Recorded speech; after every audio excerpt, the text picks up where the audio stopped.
এখন তুলাম গামোচাৰে সম্বৰ্ধনা জনাবলৈ এই মন্দিৰটো খুঁটা কাটিবৰ কাৰণে আগবাঢ়ি যাবলৈ অনুৰোধ জনালোঁ।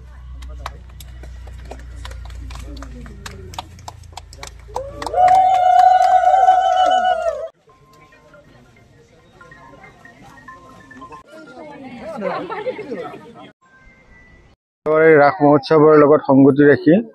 এটা পাৰ্মানেণ্ট মন্দিৰৰ বাবে উত্তৰ গুৱাহাটী ৰাসে স্থানীয় বিধায়ক তথা অসমৰ মুখ্যমন্ত্ৰী ডক্টৰ হিমন্ত বিশ্ব শৰ্মা দেৱক অনুৰোধ কৰিছিল আৰু তেওঁ আনটাইড ফাণ্ডৰ পৰা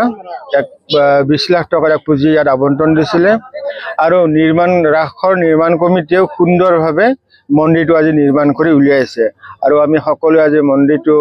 আগত যেটো ৰাস আছে সেইভাবে আজি আমি উদ্বোধন কৰিলো আৰু এই চেগতে মই এই নিৰ্মাণ কমিটিৰ লগত জড়িত থকা প্ৰতিজন ব্যক্তিক ধন্যবাদ আৰু কৃতজ্ঞতা জনাইছো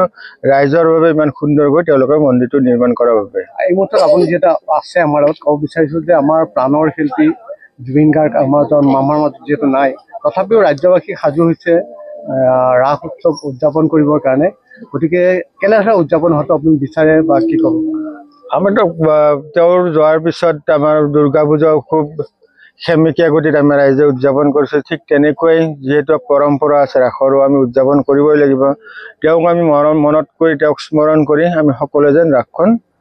বেছি উলহ মালহ নহয় এটা লিমিটত যাতে আমি সকলোৱে উদযাপন কৰোঁ তাৰ বাবে অনুৰোধ জনাইছোঁ।